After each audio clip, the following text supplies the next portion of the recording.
Bon, bonjour Sauveur. Bonjour. Voilà, nous sommes actuellement sur le pôle instinctif tennis Camargue. Installation prêtée généreusement par Camargue à Nîmes. Et depuis 2002, beaucoup de choses se sont passées au niveau de l'extensive tennis. Et vous reprenez du service. Nous sommes en 2023. En 2002, vous avez déjà fait des stages parents-enfants. Nous sommes en 2023.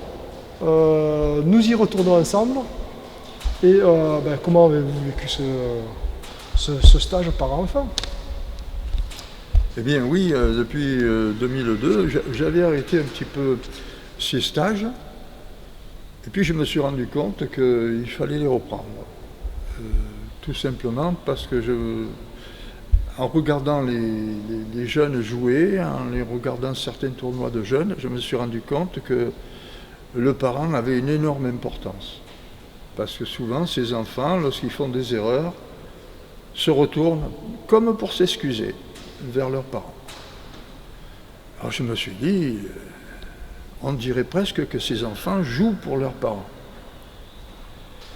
Et il était un temps où on aimait séparer, où on se disait que pour être efficace, pour que l'enfant joue bien, pour qu'il puisse se développer dans le tennis, il fallait que les parents soient à distance, il fallait qu'ils soient plutôt séparés dans l'entraînement comme dans la compétition des enfants. Et je me suis rendu compte qu'à la fin c'était une erreur, parce que l'enfant finit toujours par rester dans la famille, par y retourner, même après des gros entraînements, etc. Et donc, les relations émotionnelles entre parents et enfants, en ce qui concerne le tennis, est très important. Il est même il décide même de l'avenir de l'enfant, parce que c'est sa mémoire de l'émotion qu'il cultive avec le parent. Donc d'où l'importance de votre méthode, Instinctive Tennis.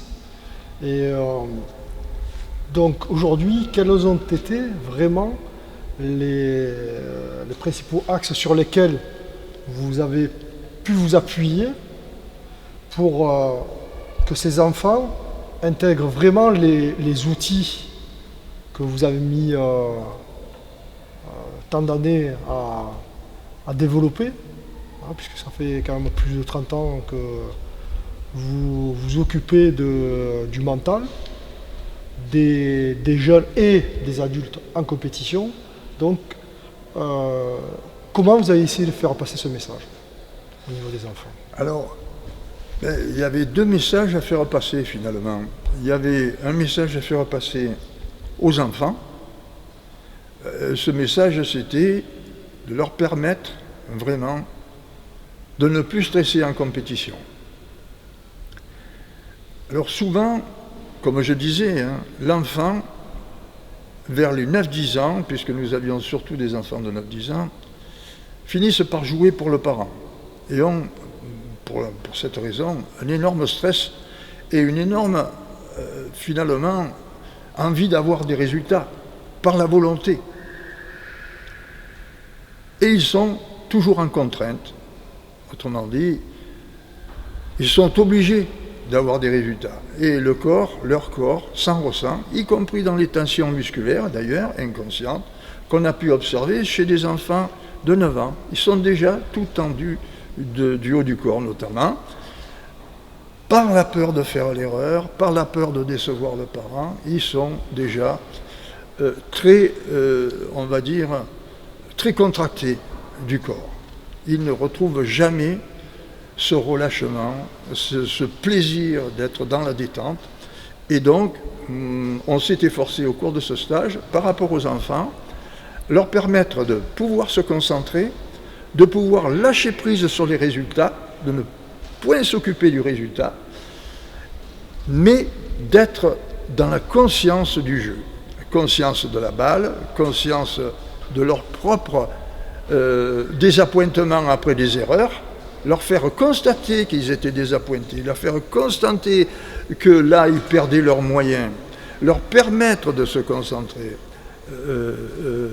avec des objets de concentration pour instinctif tennis qui sont variables.